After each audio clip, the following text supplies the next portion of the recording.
Hello বিয়াজ, আসসালামু আলাইকুম। তোমরা এগুলো কেমন আছেন? আশা করি সবাই ভালো আছেন। মুই অনেক ভালো আছো। আজকে মুই আর মোর ভাতিজা আর বন্ধু তিনজনে একসঙ্গে বের হয়েছি আবার ঘুরতে। আমাদের ব্লগ নাম্বার হচ্ছে 2।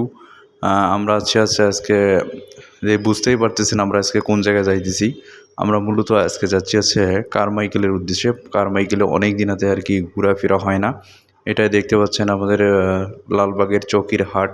এখানে চৌকি খাট সবগুলোই পাবেন। আমরা মূলত কারমাইকেলের ভিতরে যাব আজকে। অনেক দিন থেকে সময় পাওয়া হয় না, ওই জন্য আর কি ঘোরা হয় না।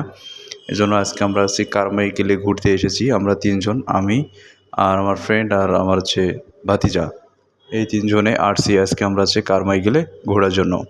তো দেখতে থাকুন, আমাদের ব্লগটা অনেক ইন্টারেস্টিং হবে। তো আমরা প্রথমে আসি পুকুর পাড়ে। কারমাইকেল পুকুর পাড়ে এসেছি।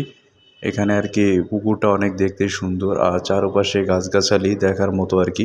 এখানে আমি, আমার বন্ধু আর আমার ভাতিজা অনেক মজা করলাম, অনেক গল্প সল্প করলাম এখানে। এরপর আমরা গাছে অনেক দোল খেলাম।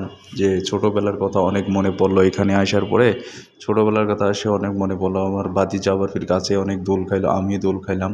আসলে এগুলো আমরা শৈশবে অনেক কিছু এরকম পার করেছি, যার কারণে এখানে বট গাছের ডাল দেখার পরে মনে হলো যে একটু দোল খাই।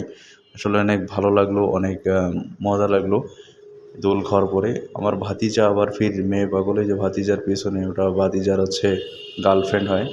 ভাতিজা আবার বলতেছে আমার একটা ছবি তুলে দাও সুন্দর করি। তা ভাতিজার একটা ছবি তুলে দিলাম সুন্দর করি। আবার ভাতিজা নাইলে ফির মন খারাপ করবে। ভাতিজা আবার ফির, মেয়ে দেখলে মাথা ঠিক থাকে না ভাতিজার। এরপর আমরা আসলাম একটা কফি শপে, কফি খাবো।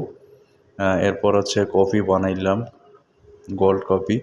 তা বানাইলে আমরা সবাই একসঙ্গে খাইলাম। খাওয়া দাওয়ার পরে বন্ধুকে বললাম যে অনেকটা দেরি হয়ে গেছে, অনেকক্ষণে বের হয়েছি বাসা থেকে, এখন বাসা যাওয়া লাগবে, অনেকক্ষণে আর কি বের হয়েছি, চলো আমরা এখন চলে যাই। বন্ধুর ভাইও আবার ফোন দিয়েছে। তো গাইজ, আসসালামু আলাইকুম।